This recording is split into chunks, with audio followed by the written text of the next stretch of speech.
And I wanted to finish this series of videos with an everyday application of delta G. So that not only, thermodynamics really does have applications in your everyday life, and probably something that you have all done, that is baking a cake.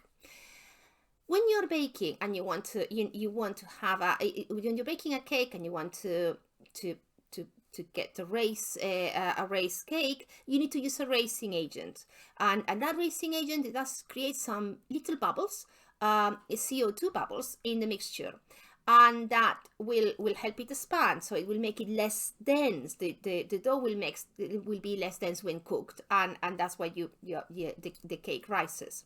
One of the most common raising agents is sodium bicarbonate, hydrogen bicarbonate, as it would be properly called. When you use hydrogen bicarbonate, or hydrogen carbonate, or commonly known as bicarbonate,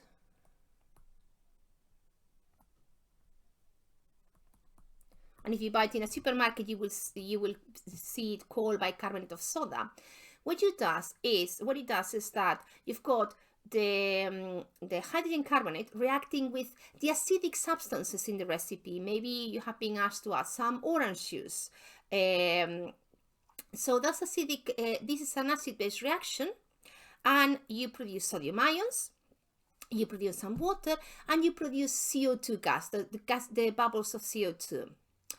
And the reaction is endothermic, slightly endothermic, so that's fair enough. You need some heat to happen.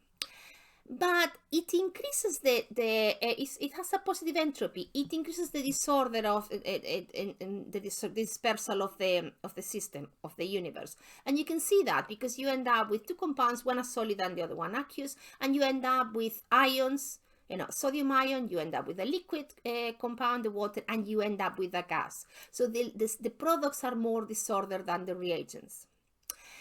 The enthalpy the delta G, gives free energy of this reaction, is negative, because even if the enthalpy is a positive number, so it's slightly endothermic, because it has a good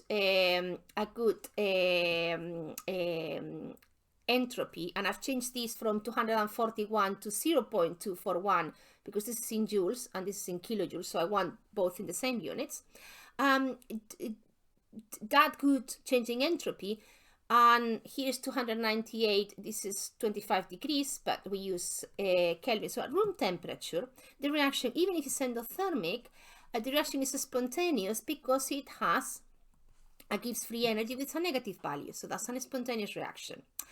And when you heat it up, that, because you are increasing the temperature, it becomes even more negative, so it becomes even more spontaneous.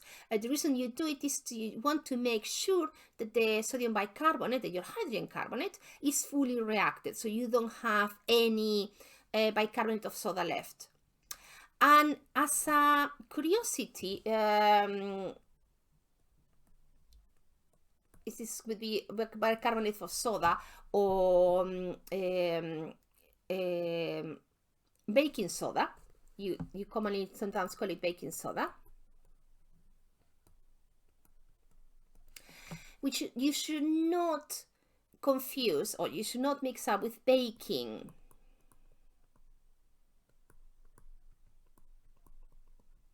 And this is beyond thermodynamics and goes back to what we discussed about acids and bases. Bicarbonate of soda only works if you have a component in your mixture that is acidic. Like, for example, if you add some lemon juice or orange juice to the mixture. If you have nothing which is acidic in the mixture, it won't be able to react with anything, so it won't produce these CO2 bubbles. And what you use then is not baking soda, it's baking powder. And baking powder is a mixture of a base and an acid. So, for example, you can some of them are made of, a very common one is made of bicarbonate of soda mixed with some tartaric acid. So it has already the acid in, the powder already contains the acid and the base that it needs to react. And then when you mix it with the moist, with the wet with the wet components of your cake mixture, that's when the reaction happens, because it brings the baking powder already has both the acid and the base, while the bicarbonate of soda only has the base, the bicarbonate, and it needs some acidic compound in your mixture like lemon juice or orange juice to react. So this is all from me. I hope it was useful. The videos have packed out a lot of information about concepts that you may or may not be that familiar with, the concept of enthalpy and changes in enthalpy and what they are, changes in entropy and changes in Gibbs free energy. And some examples I hope that were useful to help you link these thermodynamic variables, these concepts in thermodynamics, with some everyday examples of things that you encounter, for example, in your kitchen, if nothing else.